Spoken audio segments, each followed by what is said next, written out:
혁신학교 네트워크 지역교육, 혁신교육 실천 연구회 지역 거점 혁신학교 집담회를 운영하고 있고요. 저희가 네. 이제 코로나19 상황에 어떠한 이렇게 위기가 있었고 거기에서 기회들을 발견하고 있는지, 그리고 학생들의 삶과 어떻게 연결하는지 이런 부분들에 대해서 살펴보고 있었고요.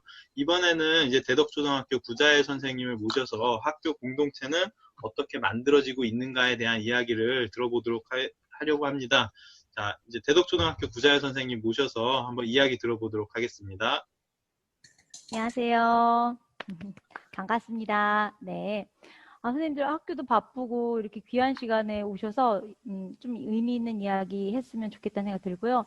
선생님들 들으시면서 생각나는 거 또는 뭐 궁금한 거 있으면 채팅에 막 올려주세요. 끝나고 같이 이야기 나눴으면 좋겠습니다. 제목을 학교 공동체는 어떻게 만들어지는가라고 하고 나서는 되게 좀 고민이 많이 됐어요. 어떤 내용을 담아야 될까? 계속 이제 고민인 부분이죠. 그리고 요즘 들어서 더 갈수록 고민인 부분이기도 하고요. 이 내용은 사실 주제를 왜 이렇게 했냐면요. 저희 이제 대학원에서 사실은 사회정의 관련된 글을 한 꼭지씩 이렇게 잡아서 쓰는 게 있었는데, 저는 이제 그때 학교에 이제 없을 때였어요. 파견 나와 있을 때였는데, 사회정의 학교에서의 사례들 가지고 쓰자고 하는데, 딴 선생님들은 사실은 교육적으로 아이들 사회정의 교육이라든지 또는 뭐 평가 장면이라든지 이런 거 가지고 접근을 하는데, 그때 비정규직 관련된 게 이제 저는 되게 와닿았어요. 그래서 그 부분을 가지고 좀 써보면 어떨까 하고 이렇게 잡고 있었는데, 그게 조금 이렇게 미뤄지면서 올 초에 이제 학교에 돌아와서 쓸 시점이 됐을 때 이제 이 코로나 사태랑 같이 맞물렸었어요. 그래서 마침 아시다시피 이제 조희연 교육감님 이제 그 사건도 있었고 해서 그런 일들로 많이 이제 보여줬던 것들이 있어서 그때 초안을 좀 썼던 게 제목이 좀 거칠었던 것 같아요. 위기 상황에서 학교의 민낯을 보다가 사실은 그때 글 제목이었고요. 그러고 나서 사실 몇 달 좀 지나고 나면서 보니까 사태가 또 바뀌는 것 같아요. 그때와 다르게. 그러면서 그 이후에는 다시 고민의 지점이 좀 바뀌었어요. 오히려 그 당시엔 사실은 조금 더 이렇게 비정규직과 정규직의 차이에 대한 고민이 좀 심각했었는데 지금은 학교 공동체는 정말 어떻게 만들어야 될까, 어떻게 해야지 공동체성을 유지할 수 있을까 하는 부분에 대한 고민들이 좀 더 많아지고 있어서 그걸 가지고 한번 공부할 겸 같이 이야기 나누고 싶어서 진행을 하게 되었습니다. 네, 아이고, 죄송해요. 초기에 되게 눈에 와 닿았던 글이에요. 재난은 결코 평등하지 않으며 사회적 약자에게 더 가혹하다. 선생님들은 이게 와 닿으세요? 이 글귀가? 동의하신다면은 아마 네. 동의. 네. 동의하셨다면 아마 어떤 장면이 좀 떠올랐을 것 같아요. 선생님들한테도. 그렇다면 선생님들한테 떠올랐던 그 장면에서의 사회적 약자는 누구일까? 궁금하거든요, 사실. 한번 얘기해 주셔도 되고 채팅에다 써주셔도 되고 어떤 장면일까? 누구일까? 선생님들한테 떠오른 그 사회적 약자는 지금 이 코로나 사태에서의 사회적 약자라고 느껴지는 분들은 아마 다 다를 수도 있어요. 나라고 느낄 수도 있고 사실은 또 그렇죠? 네, 한번 넘어가 볼게요. 이거는 제가 지금 막 여러 기기를 쓰다 보니까 이거 넘기고 저거 안 넘기고 이러고 있어요. 어마어마했죠. 사실 정말 저 이렇게 오래처럼 사상 초유의라는 말을 뭐 문건 만들 때마다 이렇게 많이 써본 적이 없어요. 개학 연기도 사상 초유의, 막 3월 무슨 사상 초유의, 막 휴업 막 사상 초유의 온라인 막 사상 초유의 막 계속 그걸 썼던 것 같아요. 보니까 그러면서 결국은 진짜 교육부가 어떤 선택을 하든 정말 계속적으로 불만 반대 막 어려웠죠. 이런 모든 상황이 그런 문제들을 가지고 가면서 그런 생각이 들었어요. 사실 그 3월 초에 3월 지나면서 라디오 방송에서 이제 그런 얘기를 하는 거예요.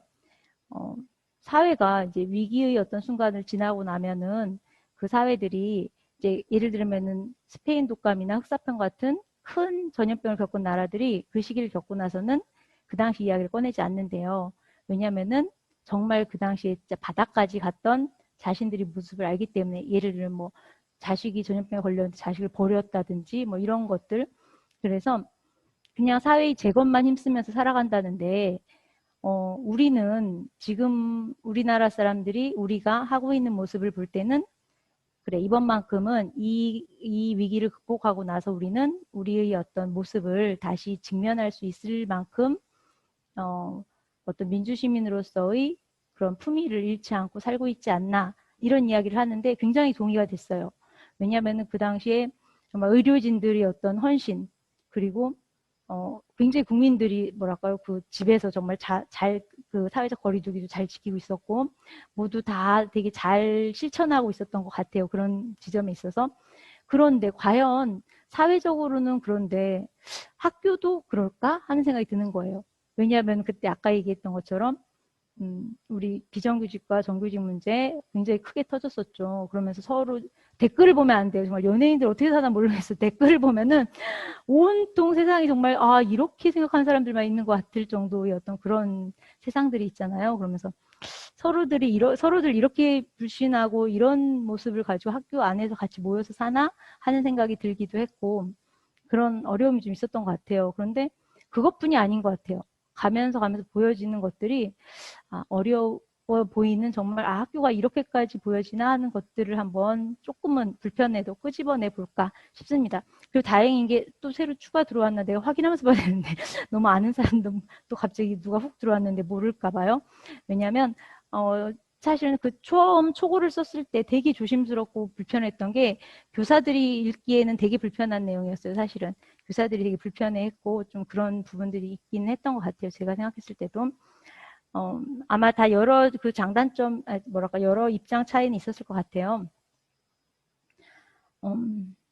처음 이제 장면은 이렇게 보여져요. 제가 볼 때는 학교는 다 멈췄어요. 정말 모든 것이 멈췄고 학교에 아무것도 작동하지 않을 때, 사실 그 딱 첫 주였어요. 3월 첫 주. 대부분의 학교들이 사실 그냥 겨울방학이 조금 더 길어진 거라고 생각했죠. 그냥 겨울방학 일주일 더 이제 미뤄진 거 정도인데 뭐 이렇게 생각하면서 아무것도 하지 않을 때, 그때 사실은 학교에 새로운 사람들이 이제 보이는 거예요. 그때 나오고 있는 사람들. 왜냐하면 교사들은 41조 연수로 들어갔거든요. 위험하기도 했고, 뭐 자녀들이 있었고 집에. 그러니까 다들 41조 연수로 들어갔는데 그 첫 주에 들어가지 못하는 사람들이 있었죠. 그런 모습을 보면서 이렇게 그러니까 예를 들면 긴급 돌봄으로 되게 최소의 인원이 나왔어요. 학교에 3명, 3명, 2명, 이렇게 저희가 2명이었다 처음에. 2명이 나왔는데도 돌봄 선생님 2명에 저도 돌봄 담당이니까 나가야 되고 막 이런 식으로 해서 인원이, 제가 볼 때는 이게 원래는 최소 인원이 나와야 되는데 교사들 수가 오히려 더 이렇게 많이 나와야 되나 하는 생각이 들 정도로 오히려 더 많이 나오는 거예요. 그래서 돌봄 선생님들이 들어가실 수 있는 여건을 마련을 했는데 그게 또 생각만큼 쉽게 되지가 않더라고요. 여러 가지 조건들이 다르니까. 그런 걸 보면서 네, 복무의 어떤 차이들, 서로 갖고 있는 그런 것들을 조금 더 보았던 것 같아요. 그리고 원어민 문제도 이제 사실은 보여졌고, 그런 부분들에서 이제 느껴졌던 것들. 그리고 우리가 생각할 때는 사실 다음 장이구나. 예. 학교 교육이 주체하면 우리 딱 3주체 떠오르잖아요. 교사, 학생, 학부모. 그런데 그 당시에는 정말 학교에 교사, 학생, 학부모만 없었던 것 같아요. 그렇죠. 그러면서 누가 있었고 누가 보였냐면은 돌봄 전담사, 교육무 실무사, 행정실무사, 사서, 영어 원어민 보조교사, 조리종사원, 시설관리사, 조리종사원은 사실 초에는 없었고요. 뭐 학교 당직기사 등 학교에 80여 개 직군이 들어와 있는 거 혹시 아세요?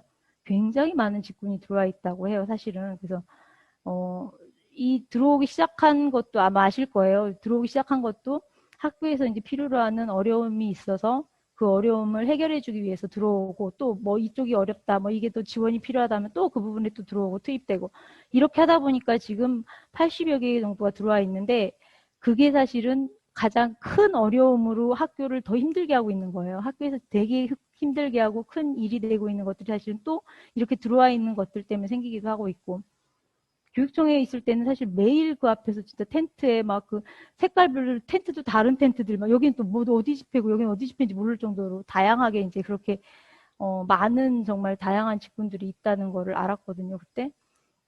그러면서 이제 그럼 이분들은 그럼 교육의 주체가 아닌가? 교육의 주체인가? 이제 이런 생각들도 같이 하는 거죠. 그리고 더 사실은 크게 보여지는, 이제 가장 크게 드러난 부분이 있었어요.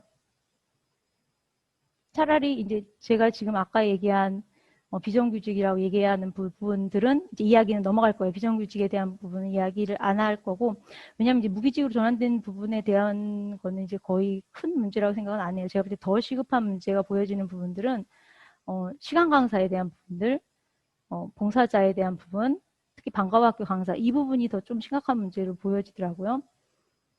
이게 지금 7월 말 기사인데 보니까 방과후 학교 같은 경우에는 지금 거의 운영이 되고 있지 않기 때문에 굉장히 좀 문제가 심각하다고 이야기가 되고 있는 것 같아요. 그래서 이분들은 또 이제 특수고용 노동자라고 되어 있어가지고 또 근로기준법이나 노동법의 보호도 받고 있지 못한 상황이라고 하더라고요.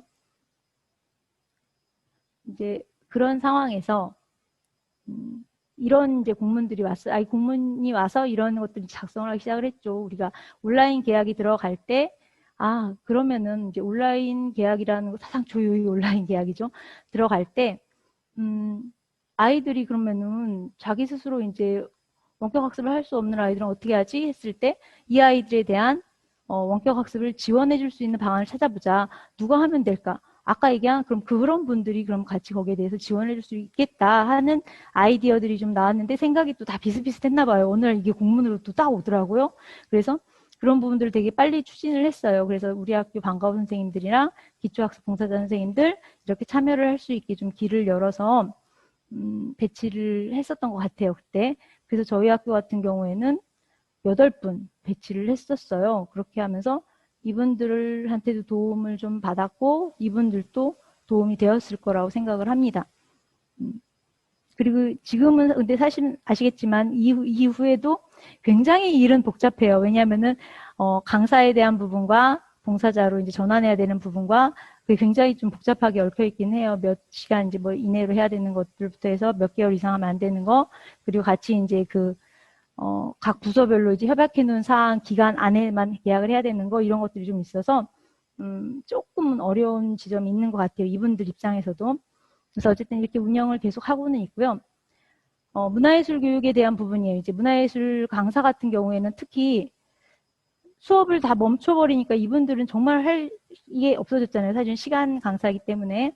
그래서 저희 학교 같은 경우에는 이제 원격 수업을 시작하면서 이왕 시작하는 거 문화예술교육도 같이 시작해보자 하는 이야기들을 좀 했었어요. 논의를.